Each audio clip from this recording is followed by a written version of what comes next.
Bonjour à toi, entrepreneur, indépendant et freelance. Je me présente. Je suis Mickaël Capgras, dirigeant d'affaires, dirigeant du réseau d'affaires You Work Here.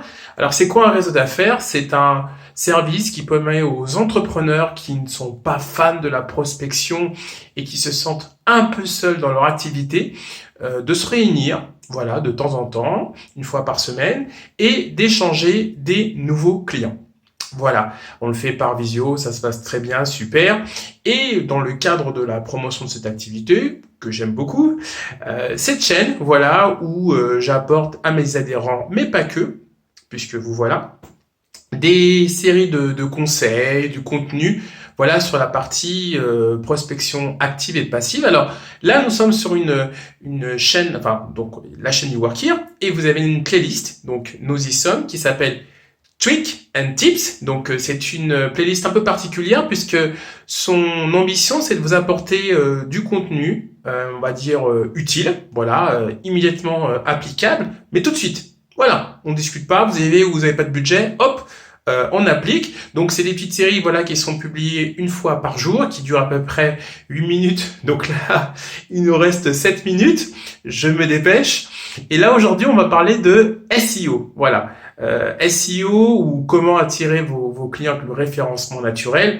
Alors, c'est quoi cette idée? On va un petit peu contextualiser un petit peu le sujet. Alors, vous devez connaître un célèbre moteur de recherche que je ne vais pas citer.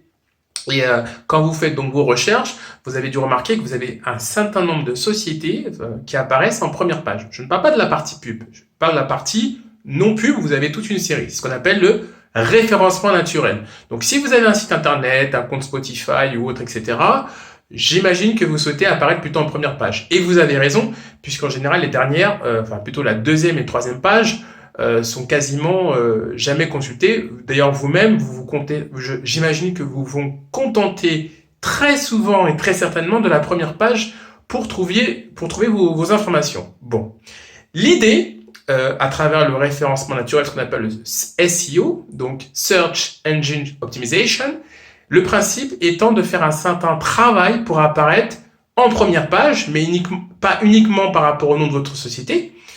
Moi, par exemple, c'est You Work Here.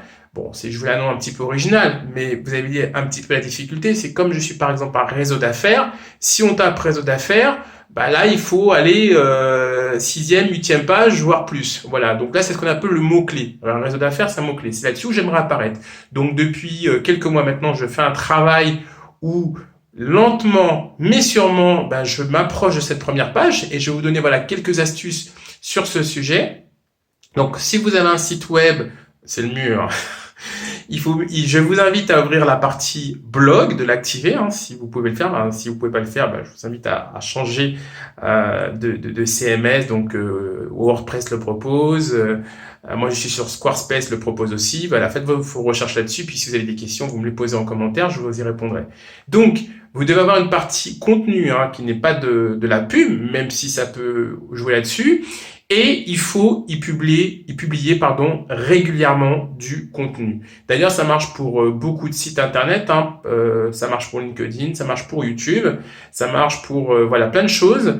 En fait, il faut comprendre que l'algorithme de la plupart des réseaux sociaux, en fait, se comporte un petit peu comme des médias, un peu comme TF1, C8, etc. Leur but, c'est d'attirer votre attention. Et à partir du moment où ils ont votre attention, d'ailleurs, ce sont des régies publicitaires, ils vont vendre de la pub. Donc, à partir du moment où ils identifient des personnes qui présentent du contenu qui semble, amuser ou en tout cas retenir l'attention en fait de la plupart des gens, en fait, ils vont les mettre en avant. C'est cette même logique-là. Donc, quand vous publiez donc vos contenus, il faut qu'ils soient suffisamment intéressants pour donner envie à votre audience de rester sur votre page. Vous voyez la philosophie? Alors comment on fait ça? En fait, vous apportez tout simplement des conseils, des astuces, un peu comme là je le fais là tout de suite maintenant. Voilà, je vous donne mes trucs. En fait, par rapport à votre secteur d'activité, donc je sais pas moi, si vous êtes consultant en système d'information, donc de l'informatique, vous allez parler d'informatique, mais essayer d'y apporter des choses intéressantes pour a priori, vos prospects ou futurs clients ou clients déjà. Vous voyez la logique? Si je suis un fleuriste, bah pareil, je vais essayer d'apporter des infos sur le sujet des fleurs. Voilà. Et ainsi, bah, les différents moteurs de recherche, quand ils vont voir que sur des mots-clés, je sais pas, rose, bah, quand les gens tapent rose et qu'ils ont tendance à rester sur votre site web, bah, il va se dire, il est intéressant lui. Donc je vais essayer de le pousser pour qu'il ait plus de visibilité et pour que derrière l'audience, les internautes, quand ils cherchent, j'ai pris l'exemple rose, eh ben, ils se disent, ben, lui, je vais le mettre en avant contre rose parce que manifestement, les gens ont tendance à y rester. Voilà. Alors, je vais essayer de pas être trop technique. C'est pour ça que je vais être simple et un peu résumé. Comme pour l'ensemble des vidéos de Trip and Tips, vous avez un lien où je vous donne tout ça en détail. On revient là-dessus, en long et en large, dans le détail où vous pourrez y aller. Là, j'essaie de faire court. Je vous donne les grandes lignes pour que vous pouvez partir tout de suite, commencer à faire des choses. Si vous souhaitez aller plus loin, vous avez l'article que vous trouverez donc au niveau de l'adresse en commentaire dans la description de cette vidéo. Alors, quand vous publiez un article donc je dirais que selon votre secteur, je vais essayer encore une fois de ne pas entrer en détail, c'est de 500 à peu près 1000 mots, c'est une moyenne, ça dépend de votre secteur, mais voyez, il faut pas qu'il soit non plus trop court. Variez votre vocabulaire il faut pas que, je reprends mon exemple de rose, vous êtes un fleuriste, si vous mettez rose sur un article de 500 pages, toutes les phrases, les moteurs de recherche le plus célèbre n'est pas bête, hein, il va bien voir ce que vous essayez de faire. Donc, variez votre vocabulaire dans l'écriture de votre article. Mettez des sous-titres. Donc, sachez que le titre principal de tout votre article, c'est ce qu'on appelle un H1. Et puis, quand vous mettez des titres, des intertitres à l'intérieur de votre article, c'est du H2. Donc, pensez à mettre des intertitres. Quand vous créez une nouvelle page et que vous avez un lien, essayez de ne pas le faire trop long, plutôt court si possible. Voilà.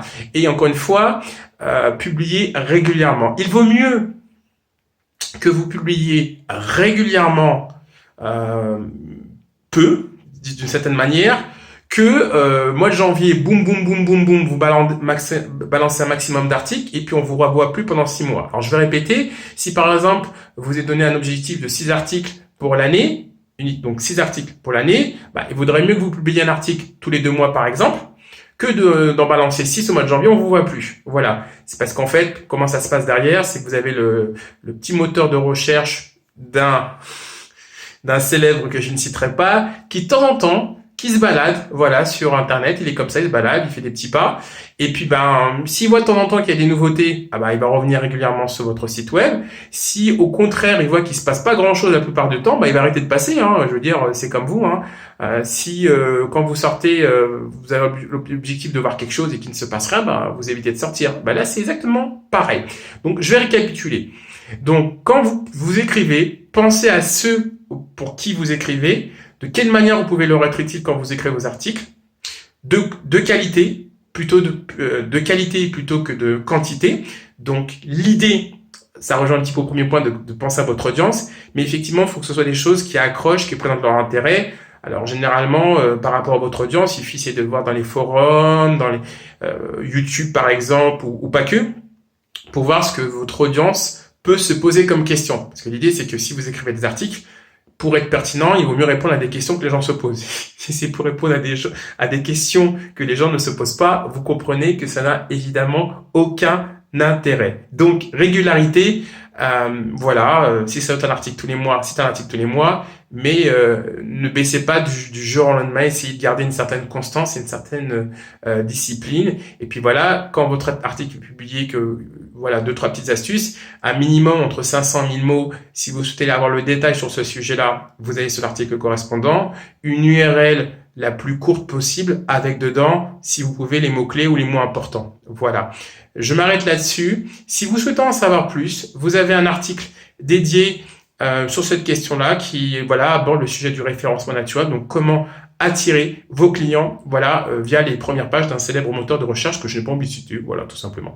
Alors, si vous avez aimé, vous pouvez évidemment liker et vous abonner. Encore une fois, c'est un article, c'est une vidéo pour chaque jour qui passe, qui concerne le développement personnel, le marketing et le développement commercial. Voilà, c'est la petite trousse à outils pour tout entrepreneur qui souhaite développer son activité. Moi, je vous retrouve pour une prochaine vignette. Et pour le reste, comme à l'accoutumée, je vous dis, je vous souhaite bise et puis un bon bise. À bientôt!